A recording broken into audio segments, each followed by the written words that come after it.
Hello friends, ધમુસ kitchen and vlog પર તમારું સ્વાગત છે. મિત્રો, આજે આપણે મગફળીમાંથી એટલે કે શિંગદાણામાંથી ખૂબ જ ટેસ્ટી એવી રેસીપી બનાવીશું. અચાનક ક્યારે કોઈ મહેમાન આવી જાય અથવા તો ઇન્સ્ટન્ટથી બનાવવાની જરૂર પડે તો તમે આ રેસીપી બનાવીને તૈયાર કરી શકો છો. ખૂબ જ ટેસ્ટી અને હેલ્ધી બનીને તૈયાર થાય છે. તો આજની રેસીપી બનાવવા માટે સૌથી પહેલાં આપણે જોઈશે શિંગદાણા. તો અહીંયા અંદાજે 1 કપ જેટલા શિંગદાણા મેં લીધા છે. આ જે શિંગદાણા છે એ કાચા શિંગદાણા છે. તો સૌથી પહેલાં આપણે શિંગદાણાને સરસ રીતે શેકી લઈશું. અહીંયા ગેસ ઓન કરી ગેસ ઉપર એક પેન મૂકીશું અને એમાં શિંગદાણાને ટ્રાન્સફર કરીશું. અહીંયા શિંગદાણાને આપણે થોડા રોસ્ટ કરી લેવાના છે, એટલે કે થોડા શેકી લેવાના છે. ગેસની ફ્લેમને એકદમ ધીમી રાખી અને સરસ રીતે શેકી લઈશું. શિંગદાણાને થોડા જ શેકવાના છે, બહુ વધારે એનો કલર ચેન્જ થઈ જાય, થોડા ડાર્ક થઈ જાય એ રીતે નહીં શેકીએ. ખાસ કરીને શિંગદાણાની અંદરનું જે મોઇસ્ચર છે એ દૂર થઈ જાય, થોડા ક્રિસ્પી થઈ જાય અને ઉપરની સ્કિન આપણે આરામથી કાઢી શકીએ એટલા જ શેકવાના છે. તો જુઓ, આ રીતે થોડી વારમાં જ એકદમ સરસથી ઉપરની સ્કિન આપણે કાઢી શકીએ એટલા સરસ શેકાઈ ગયા છે. હવે આ રીતે આપણે કોઈ કિચન નેપકિન અથવા તો ટોવેલ લઈ અને શેકાઈ ગયેલા દાણાને એમાં ટ્રાન્સફર કરીશું અને થોડા ઠંડા થવા દઈશું. તો એની ઉપરની સ્કિન કાઢવા માટે તમે ટોવેલનો એક છેડો લઈ અને આ રીતે ઘસશો તો પણ આરામથી નીકળી જશે. અથવા તો બંને હાથની હથેળી વચ્ચે થોડા શિંગદાણા લઈ થોડું પ્રેસ કરી અને ઘસી લેશો તો પણ આરામથી એની સ્કિન નીકળી જશે. તો જુઓ, અહીંયા બધા જ શિંગદાણા ઉપરથી ફોફા અલગ થઈ ગયા છે. હવે આપણે સ્પાઈડર જારો લઈશું અને એમાં શિંગદાણાને ટ્રાન્સફર કરીશું. આ રીતે કરવાથી શિંગદાણાના ફોફા આસાનીથી આરામથી દૂર થઈ જશે, બિલકુલ વાર પણ નહીં લાગે. જો શિંગના ફોફાને દૂર કરવાની આ ટ્રીક તમને ન ખબર હોય તો એક વખત ચોક્કસથી ટ્રાય કરજો. એકદમ આરામથી અને ઝડપથી બધા જ ફોફા દૂર થઈ જશે. જુઓ, આ રીતે આપણે શિંગદાણાને તૈયાર કરી લીધા છે. આ રીતે અમુક દાણાની અંદર જો સ્કિન ચોંટેલી રહી જાય તો કોઈ વાંધો નહીં, એનાથી કોઈ ફેર નહીં પડે. મોટા ભાગના જે દાણા છે એના ઉપરથી સ્કિન આપણે દૂર કરી લીધી છે. ત્યાર પછી આપણે ગેસ ઓન કરીશું અને ગેસ ઉપર એક કડાઈ મૂકીશું. કડાઈમાં આપણે 1.5 કપ જેટલું દૂધ ઉમેરવાનું છે, એટલે કે જેટલા શિંગદાણા લીધા છે એટલું જ આપણે અહીંયા દૂધ લઈશું અને તૈયાર કરેલા શિંગદાણાને એમાં ઉમેરી દઈશું. અહીંયા શીંગની સાથે આપણે થોડા તલ પણ ઉમેરીશું, અંદાજે એક નાની કટોરી જેટલા, અને બધી જ વસ્તુને સારી રીતે મિક્સ કરી લઈશું.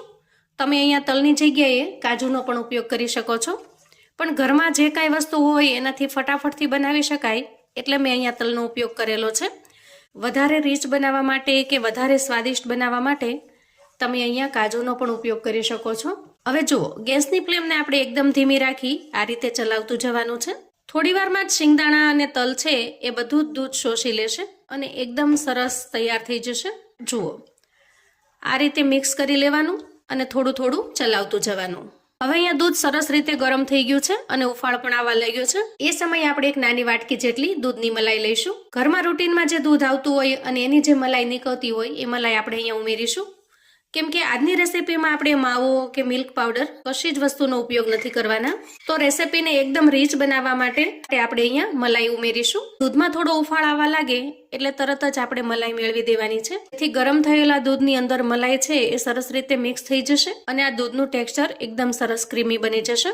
તો જુઓ, અંદાજે 1 થી 1.5 મિનિટની અંદર જ ઘણું બધું દૂધ છે એ મિક્સ થઈ ગયું છે અને મિશ્રણ ઘાટું થવા લાગ્યું છે. આ રીતે દૂધની અંદર પલળી અને શિંગદાણાનું ટેક્સચર એકદમ સરસ કાજુ જેવું થઈ જાય છે. હવે જુઓ, જેમ જેમ મિશ્રણ ઘાટું થતું જાય એમ તમારે સતત ચલાવવું પડશે, નહીં તો નીચે ચોંટી જશે. અને શક્ય હોય તો નોનસ્ટિક પેન કે કડાઈનો ઉપયોગ કરવાનો.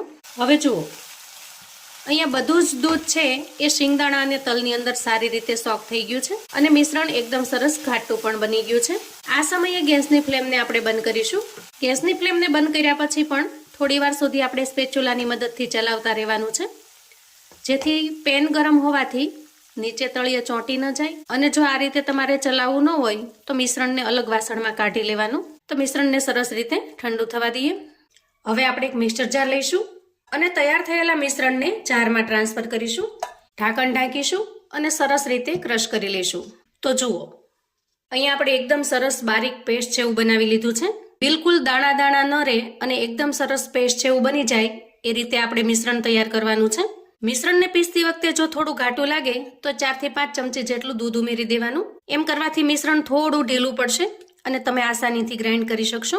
હવે ગેસ ઉપર આપણે ફરી એક પેન મૂકીશું અને પેન ગરમ થાય એટલે 1 કપ જેટલું પાણી એમાં ઉમેરી દઈશું. રેસીપી બનાવવા માટે તમારે કોઈ વાટકાને, કટોરીને કે કપને માપ તરીકે સેટ કરી દેવાનો, જેથી બનાવતી વખતે એ જ માપ પ્રમાણે લેશો ને તો એક્ઝેક્ટ પરફેક્ટ માપથી રેસીપી ખૂબ સરસ બનીને તૈયાર થશે. હવે 1 કટોરી પાણી સામે આપણે અહીંયા 1 કટોરી જેટલી ખાંડ લેવાની છે. તમને જો વધારે મીઠું ફાવતું હોય તો તમે એ રીતે ખાંડ લઈ શકો છો. હવે આપણે પાણીની અંદર ખાંડને સરસ રીતે ઓગાળી લઈએ. અહીંયા ખાંડની ચાસણી નહીં, પણ સરસ રીતે ખાંડ ઓગળી જાય અને એમાં થોડી પાણીમાં ચીકાશ આવી જાય ત્યાં સુધી જ આપણે બનાવવાનું છે. હવે રેસીપીમાં ખૂબ સરસ કલર લાવવા માટે હું અહીંયા 4 થી 5 તાતણા કેસરના નાખું છું, જેનાથી કલર ખૂબ સરસ આવશે. કેસર નાખવું બિલકુલ ઓપ્શનલ છે, તમને જો અનુકૂળ હોય તો જ નાખવાનું. મેં અહીંયા કલર માટે નાખેલું છે. તમારી પાસે જો કેસર અવેલેબલ ન હોય અથવા તો તમારે કેસર ન ઉમેરવું હોય તો તમે 1 ચપટી જેટલી હળદર ઉમેરી દેશો તો પણ સરસ કલર આવી જશે. તો જુઓ, આ રીતે થોડો ઉફાળ આવે એટલે આપણે ચલાવી લઈશું અને પછી સ્પેચ્યુલા ઉપર જે મિશ્રણ છે એ મિશ્રણને ચેક કરી લઈશું. આ રીતે થોડું ચીપચીપું થાય, થોડું ચીકણું લાગે, બસ ત્યાં સુધી પરફેક્ટ છે. આપણે અહીંયા તારવાળી ચાસણી બનાવવાની નથી. અહીંયા આ રીતે એકદમ સરસ ઉફાળ આવે આપણે એલચીનો પાવડર ઉમેરી દઈએ અને સરસ રીતે મિક્સ કરી લઈએ. હવે અહીંયા મિશ્રણ પરફેક્ટ તૈયાર છે તો આપણે ક્રશ કરીને રાખેલા શિંગદાણા ઉમેરી દઈએ અને સરસ રીતે મિક્સ કરી લઈએ.